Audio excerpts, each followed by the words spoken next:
Mga idol, grabe yung naging game kanina 'no. Kung napanood mo talaga yung game kanina, talagang hindi ka makakapaniwala 'no na gano'n ang naging tawagan kanina ng referee dito sa game 5, mga idol. Ngayon panoorin natin 'no yung mga inirereklamo sa online at, tingnan nga natin mga idol. 'Yan oh, 'yan oh. So dito pala makikita mo na nagrereklamo yung coach ng Spurs mga idol 'no, dahil 'yan sa hindi pagtawag 'no, kay, Victor Wembanyama kanina 'no, dahil sa yung last touch 'no, dun sa paa ni Chet Holmgren. Kung saan yun na nga, china-challenge sana 'to ng, coach kaso nga lang hindi siya pinansin ng referee. 'Yan diyan, tignan mo. Tapos ito pa, yan pa naipagbiro mo Western Conference Finals 'to, mga idol. Pero tignan mo kung paano sila ayun, nakikipagbiruan pa sa referee. Alam ba, seryoso kasi ang Western Conference Finals pero kita mo dapat 'di ba, hindi dapat sila nakikipagbiruan sa referee, 'di ba? Tuloy parang, lumalabas tuloy dito, 'di ba, online 'no, o sa ibang mga siyempre mga sports fans na yun na nga, eh, siyempre parang kasabwat 'no, itong referee. Although mga idol 'no, talagang,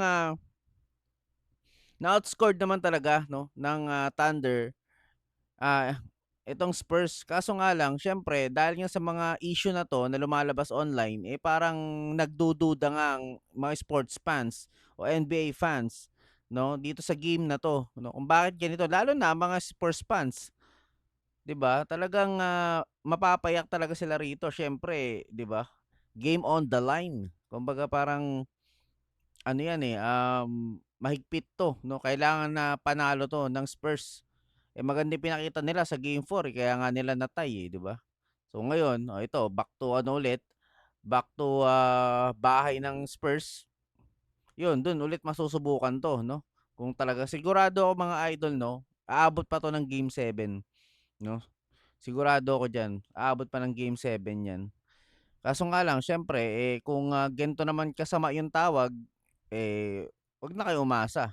Kasi nga mga idol talagang hirap talaga 'no, real talk lang, hirap talaga sila Wemby dito sa OKC. Kaso nga lang, 'di ba biruin mo wala pa si AJ Mitchell niyan, wala pa si, tawag dito, isa pang ano nila, key player nila, na si ano, Jalen Williams, 'di ba? Biruin mo 'yun, dalawa pa injury na starter dito sa ano, OKC. Kinakaya pa rin nila yung ano, yung, nakapag-adjust sila kaagad na mabilis at saka kinakaya nila kaagad yung, tawag dito, yung Spurs, 'di ba? Kahit kumpleto yung Spurs, nandiyan na nga si De'Aaron Fox, eh. Ang problema lang sa Spurs 'no, naglaro na nga si De'Aaron Fox, eh, parang gano'n pa rin, parang negative vibe pa rin yung nangyari sa kanila. Ewan ko ba kung may ano 'to si De'Aaron Fox, may sumpa din mala James Harden din, eh, pagdating sa playoffs 'no. Kasi nung game 1 naman ayos naman yung ano, eh. Sabagay, 'di ba panalo nga sila, eh, tambak nga, eh, 'di ba? Tambak nga sa game 4 mga idol. So, yun na nga, tapos itong si ano, isa pang inaangal diyan, eh, si SGA nga 'di ba, siyempre kada ano free throw, 'di ba? So yun, kaya yun, 'di ba, nagdududa nga yung mga Spurs fans kung bakit gano'n naging tawagan. So okey lang naman matalo, siguro para sa kanila okey lang matalo yung, Spurs basta sa tamang duelo, 'di ba, tamang bakbakan. Pero kung ito nga tulad nga nito kasi may ito kasi mga ano, eh, yung mga lumalabas na totoo naman talaga, eh, tulad nito goaltending 'to, eh. Ayan, oh, goaltending 'yan, oh. Kitang-kita naman, 'di ba? Ta's hindi tinawagan ng referee 'yan, 'di ba? So, 'pag ni-review 'yan talagang parang ano 'yung laro, ano 'yun, parang inano, 'di ba? Parang game fixing ang nangyari. Tignan mo naman, oh, tapos ito pa isa, out of bounds, oh. Tapos OKC, bola ng OKC. Diyan din ako nagtaka kanina, eh, kung bakit naging bola ng OKC 'yan, eh. Oh, tignan mo, 'yan. Gusto nila i-review 'yan, icha-challenge nila 'yan. Oh, oo. Oh, tapos 'yan, ang mga flopping, oh, 'di ba, konting ano lang, dikit lang, foul na kaagad. 'Di ba, yung mga ganyan, mga ganyang senaryo, 'di ba? So, kung imagine niyo kung magpapatuloy yan sa ano, okey sabihin na natin magcha-champion yung OKC, magaling naman talaga ang OKC, walang masasabi sa talent nila. Pero kung ganyan yung ipapakita nila, 'di ba, next season unfair naman, napaka-unfair naman sa ibang team niyan kung ganyan, kung favoritism pagdating sa tawagan, 'di ba, ng referee. Napaka-unfair niyan. Okey, oo, wala tayong masasabi diyan sa naging ano ng ano, 'di mo, oh, 'yan, oh, tinamaan siya sa ano, tapos walang tawag, 'di ba? Tapos yung kabilang team konting ano lang, dapat ayusin na yung rules na ganyan. Basta talaga referee mga ganyan, Tony Brothers wala talaga, pabor yan talaga sa OKC. Tignan mo naman, oh, grabe naman yan mga idol. Kayo na basta humusga niyan. Ako, hindi ako fans ng ano talaga ako, Hornets ako, eh, fans ako ng Hornets, kilala Melo Ball. Kaso kung ganito makikita mo next season, eh, wala na. Maano na, eh, mato-tolerate na yan, eh. O imagine mo ito-tolerate mo ganyan, ganyang gala. Oo, wala namang problema kung mag-champion yung si SGA. O 'di ba? Kung mag-champion si SGA walang problema. O back to back champ, 'di ba? Kung OKC fans ka, magaling ang laruan nila pero pagdating sa ganito, nako, kung ganyan ang mangyayari, wala na magkakainteresadong manood niyan sa mga ano, susunod na laro kasi para iisipin ng fans. Ano lang, although may mga fans pa rin siyempre matitira diyan. Pero siyempre karamihan, alam naman natin sino bang pinapanood, dito sa Philippines, 'di ba? Dito sa Pilipinas, si Lebron tsaka si Curry. Oh, 'di ba? Alam niyo naman pagdating sa 'pag yan na nagbakbakan, 'pag finals talagang durugan, 'di ba? Ang ano lang, 'di ba? Ay mga gano'n sanang bakbakan, wala yung tulong ng referee. Although tulong siguro isa lang, pero ito kasi ang daming ano, eh, ang daming nakita, eh. Pero sabi nga nila, win is a win, 'di ba? Kaso nga lang, yun na nga, kung patas yung pagkapanalo, eh, yun na nga. Kasi alam nyo, sa mga ganitong kahit ball possession, malaking tulong din yan. Lalo na kung, 'di ba? Kahit first quarter, second quarter lang yan eh. Malaking tulong yan pag ano niya, ano, kontrolado niyo yung bola lagi, 'di ba? Oh, kahit sabihin mo na eh ano, kung inalat sa shooting, oh, 'di ba? Kung inalat sa shooting yung OKC, oh, 'di maalat talaga sila. Eh paano kung sinerte? Oh. Tas lahat sa kanila ng ano, ng pabor na tawag, oh, 'di mas lalong masakit. Hindi na nakapalag talaga yung kabilang team, nga na talaga. So ito, anong nangyari dito? Oh, 'yan oh. Konting ano lang, bangga, wala na, tawag na kaagad. Ano 'yun? Eh, yun lang naman yung mga ano diyan, nagiging problema diyan eh. Sa mga ganyan, manipis masyadong tumawag yung referee. So hindi ako na ano sa OKC pero sa referee, bakit gano'n? 'Di ba? Walang kadating-dating yung call. Ito, sabi niya 'no, kinold out yung OKC and the referee.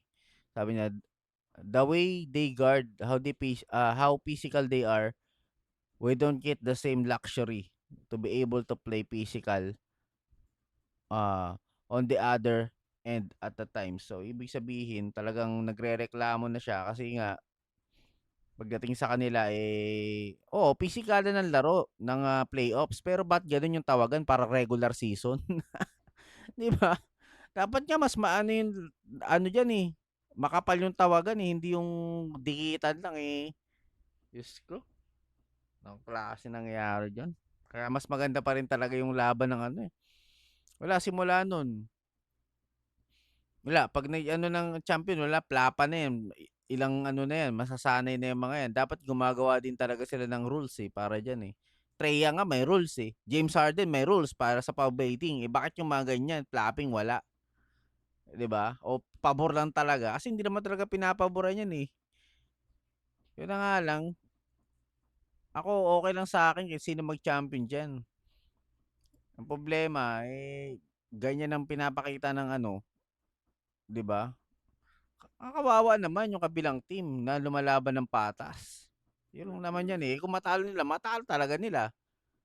Eh, kaso nga lang 'pag hindi patas yung laban, yun dun ka na mag-aano talaga, mapapaisip, 'di ba? Eh, kaya nga ano, eh, kaya nga nanonood tayo, eh, mga fans, eh, para ma-entertain hindi pa ma-entertain din naman ano, live on air o 'di ba? On national TV, mainstream media, tsaka social media, tapos ganun papanood mo live, 'di ba? Nagkaka-onsehan, 'di ba? Pangit naman. O tulad nito, oh, 'yan oh, binulungan na si ano, Bismack Biyambo. Oh, sabi niya, oh, "Ikaw na bahala diyan, Brad." Ang ginawa niya rito, inano na, eh, "Oh, sige, bigyan mo 'yan, makulit masyado, eh." Ayan, oh, binigyan si ano, Jared, Jared McCain. Dalawang foul 'yan, hard foul. Eh, kasi nabuwisit na sila, eh, 'di ba? So, tinarget na nila yung may bitaw, 'di ba? Eh, gano'n naman talaga, mind game nga, eh. Kaso sabi nga nila, win is a win. Wala tayong masasabi diyan. Basta panalo ka, panalo ka. Kahit anong paraan pa yan, at least, 'di ba? Dahil sa ano, panalo ka. Oo, 'di ba? Siyempre, sasabihin ng iba diyan, "Hindi, dahilan lang yan kasi ano ganyan." Hindi nga, eh. Ang problema nga diyan, live on national TV, live on ano, social media, live on mainstream media, 'di ba? Ta's nagganyan niya, onsehan. 'Di ba? Pero kung may nakita rin akong ganyan sa Spurs, pati nga yung kay ano, Wemby, yung sabit ni ayan oh, yung sabit ni ano, ni SGA kay Wemby, hindi mo tinawagan ng ano yun, eh, end one, eh. Yun ang pangit talaga diyan, mga idol. So yun, ewan ko na lang talaga, 'pag nag-champion yung, OKC, sigurado, next season, kung ganyan pa rin papakita sa Western Conference Finals 'yan. 'Yan ang inaano ko diyan, Western Conference Finals. So mahalagang ano 'yan para sa NBA. Finals, eh, 'di ba? Finals na 'yan, isa na lang ano na. So ewan ko na lang. Pero kung mag-champion Knicks, well, but good talaga, goods din na mag-champion yung Knicks. Pero OKC, kung, skills to skills lang talaga, walang kasama yung referee, OKC ako. Magaling ang OKC. Kaso nga lang 'pag sinamahan ng referee, wala. Nasisira yung ano nila, kagalingan nila. Malakas na sila, eh. Si SGA hindi pa ba sapat yung ano ni SGA? Free throw ni SGA, gusto buong team. Ano yun, 'di ba? So yun na nga, kung nagustuhan mo yung mga ganitong mga idol, eh syempre, alam mo na 'yan. Subscribe mo na 'yan, no? So kung OKC fans ka, 'di ba? So yun na nga, nagsabi na tayo ng real talk dito. Tungkol nga sa game, sa game 'to, hindi naman natin inaano yung ano, yung galing nila, magaling na talaga ang OKC kaya nga nag-champion, eh. Pero inaano lang natin dito yung naging, mga ano, 'di ba, mga hindi magandang nangyari sa loob ng court. Kumbaga parang ba masisita mo, mga issue na dapat talagang tinatalakay. Kasi kung wala, kung hindi magkakaroon ng ano 'yan, ng, kasagutan 'yan. Matagal na nirereklamo 'yan, eh. Kung si ano, sabi ko nga sa inyo, James Harden, Trae Young, may sariling rules 'yan para sa foul baiting. Ta's ayun, ganito tignan mo, may exception pala. O ano 'yun, 'di ba? Walang pinagkaiba 'yan sa ano, politics, 'di ba? So 'yun lang guys, napapakuwento na tayo ng marami dito. Basta ako 'yun lang ang concern ko diyan. Kayo, bahala na kayo kung anong gusto niyo i-concern dito 'no. Para sa akin 'yun lang. It's either OKC or San Antonio Spurs, okey sa'kin 'yan. Ay sino mag-champion siya diyan, ano 'yan, magaling talaga 'yan, walang maitatanggi diyan. Siyempre mas matindi pa rin yung New York Knicks, 'di ba? Double sweep. Eh, kaso nga lang, kasi sa Western Conference Finals talagang matindi talaga yung laban dito, 'di ba? Noon pa man talaga itong West talaga yung pinakamatindi. Eh, yun na nga, ta's ganyan, wag naman sana mababahiran ng ano, ng mga issue na ganito dahil lang sa rema, 'di ba? Pangit naman kung magcha-champion, 'di ba? Imagine mo kung OKC fans ka. OKC fans, "Ay nag-champion lang 'yan dahil ano, ganyan, ganyan, foul baiting si ano, si SGA." Tapos, may tulong lagi ng referee. Wala, eh, kaakibat na 'yun ng ano nila, eh, ng pangalan nila, eh. Oh, 'di ba, biruin mo magcha-champion ka gano'n, pangit ng reputasyon mo, 'di ba? So, yun lang mga idol 'no, peace sa inyong lahat. Kung may komento ka, pa-comment mo na diyan sa baba.